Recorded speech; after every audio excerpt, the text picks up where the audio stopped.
A torre de vigia prega outro evangelho. Isso mesmo que você está ouvindo.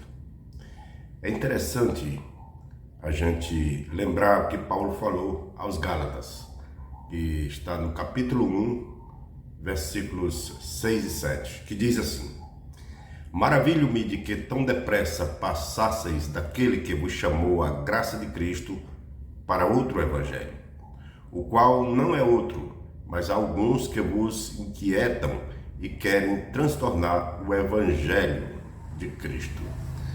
Então, Paulo pregou para os Gálatas, eles aceitaram o evangelho de Cristo, mas alguns vieram com outro evangelho e estavam desviando os Gálatas do verdadeiro evangelho de Cristo. Continuando aqui na Bíblia, na linguagem de hoje, versículos 7 e 8 diz: Na verdade, não existe outro evangelho. Porém, eu falo assim porque há algumas pessoas que estão perturbando vocês, querendo mudar o evangelho de Cristo.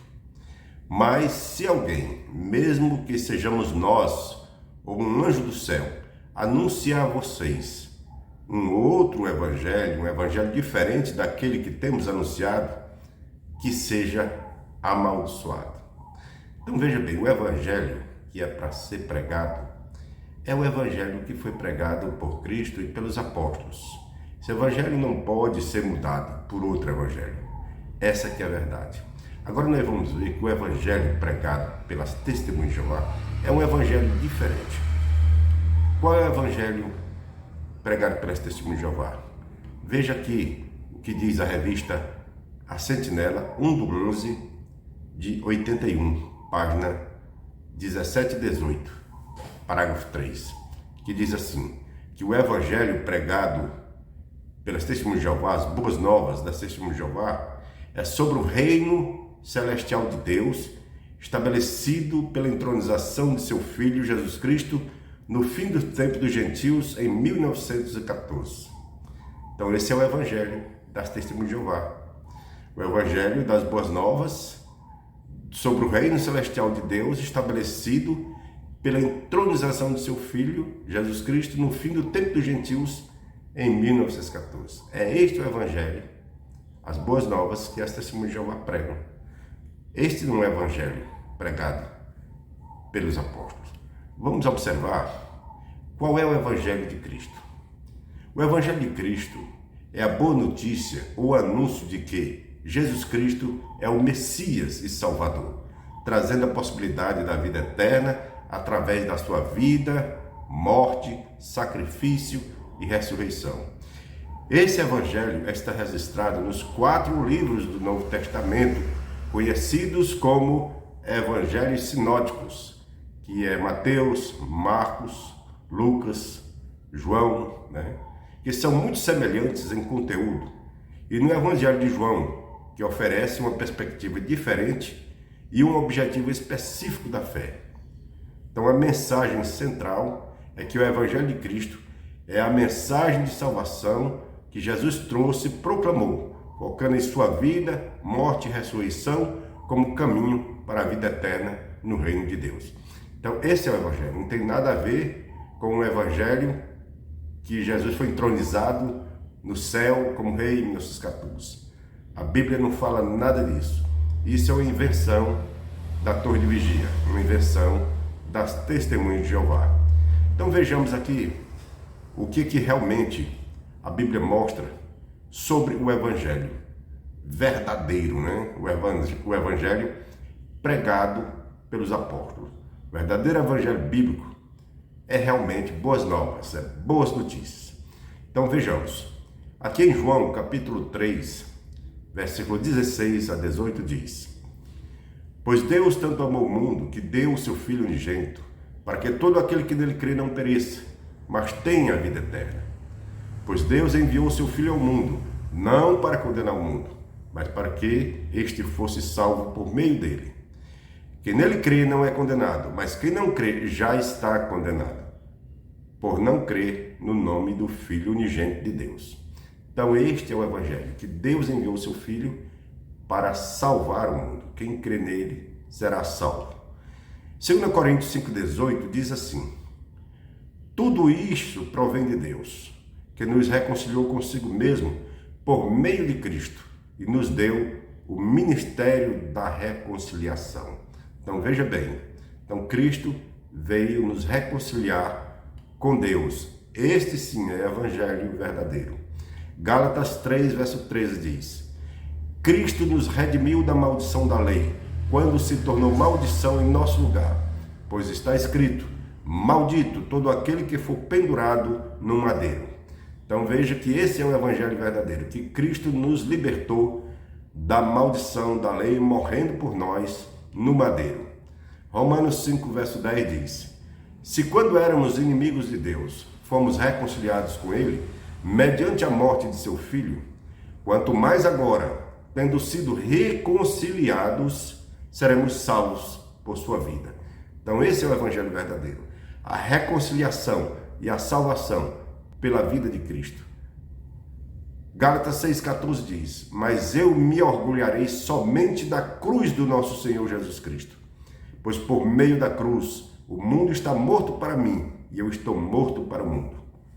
Então Paulo se orgulhava da cruz de Cristo, porque, segundo Paulo, a cruz de Cristo é que nos trouxe realmente a salvação, porque foi na cruz que Jesus morreu para pagar os nossos pecados. Então Paulo diz: eu me orgulharei somente da cruz do nosso Senhor Jesus Cristo, pois por meio da cruz o mundo está morto para mim e eu estou morto para o mundo.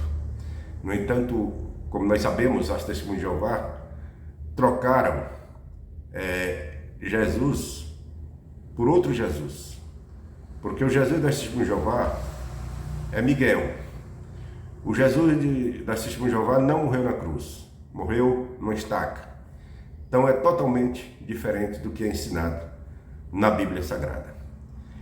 Efésios 2,16 diz: pela sua morte na cruz, Cristo destruiu a inimizade que havia entre os dois povos. Por meio da cruz, ele os uniu em um só corpo e os levou de volta para Deus. Então esse é o evangelho verdadeiro, que Cristo morreu e nos reconciliou com Deus, né? Nos uniu em um só corpo e nos levou de volta para Deus. Este é o evangelho verdadeiro que deve ser pregado. Também Gálatas 3, verso 1 está escrito: ó Gálatas, sem juízo. Podemos dizer também: ó testemunhas de Jeová sem juízo, quem foi que enfeitiçou vocês? Na minha pregação a vocês, eu fiz uma descrição perfeita da morte de Jesus Cristo na cruz. Por assim dizer, vocês viram Jesus na cruz. Vocês têm a Bíblia, vocês têm os escritos sagrados e não acreditam neste evangelho de Cristo pregado na cruz para nos reconciliar, para nos perdoar os pecados?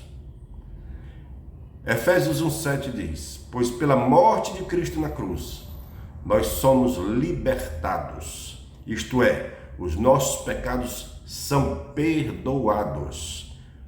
Como é maravilhosa a graça de Deus! Vamos repetir: pois pela morte de Cristo na cruz, nós somos libertados, isto é, os nossos pecados são perdoados.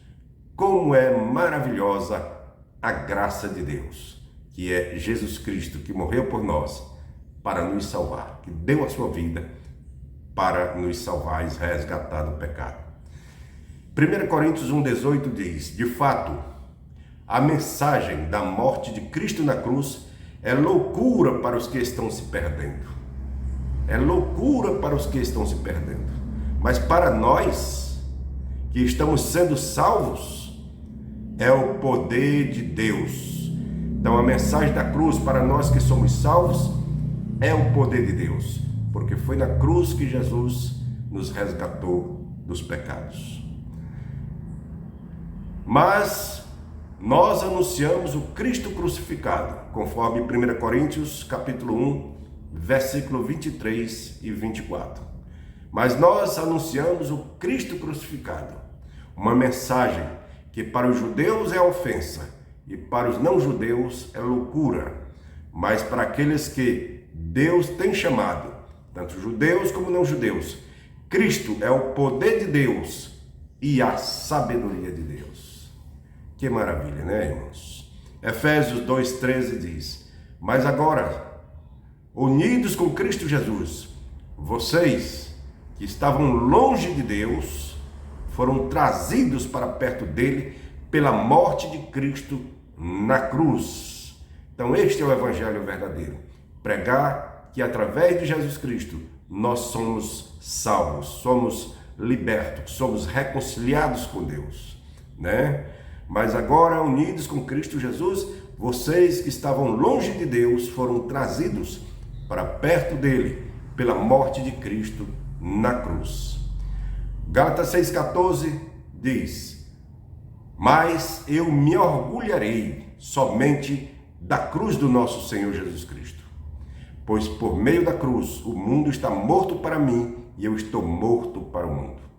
Então Paulo se orgulhava da cruz de Cristo, porque através da cruz de Cristo, Paulo estava morto para o mundo e estava vivo para Deus.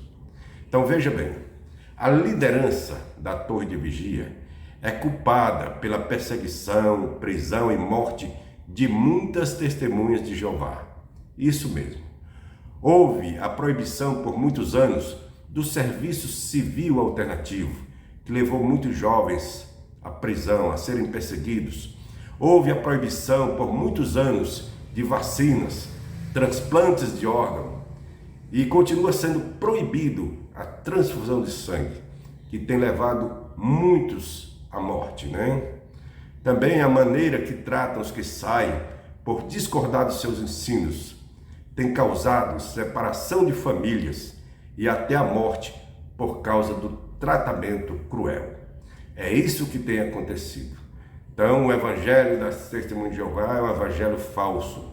O evangelho deles é que Cristo foi entronizado no céu em 1914, né? Essas são as boas novas deles. Mas na realidade, veja bem, eles diziam que foram escolhidos por Deus em 1919 como o escravo fiel e prudente. Mas na realidade, como nós sabemos, não existia nenhum escravo fiel e prudente, segundo é ensinado hoje pela Torre de Vigia, que hoje eles dizem que o escravo fiel e prudente é o corpo governante. Mas em 1919, existia corpo governante? Não existia. Quem era considerado escravo fiel e prudente em 1919? Era Charles Taze Russell. Então, Russell era considerado o escravo fiel e prudente. E isso aconteceu até o ano de 1927. E qual era a verdade que eles pregavam em 1919? Eles pregavam que Jesus tinha voltado invisível em 1874. E pregavam que Cristo tinha sido entronizado no céu como rei em 1878. Então veja, merece crédito a liderança da Torre de Vigia, com seus falsos ensinos, falsas interpretações, ensinos que levam as pessoas a perder a própria vida, merecem créditos? Pense bem, para não ser enganado por essa seita que prega um falso evangelho. Essa é a verdade. Jim Jones matou cerca de 1.000 de seus membros do culto na Guiana. A Torre de Vigia é responsável por centenas de milhares de vidas que foram desnecessariamente perdidas ou presas por causa de suas políticas perniciosas: proibição do sangue, proibição de serviços alternativos, proibição de transplante de órgãos, Malawi, etc.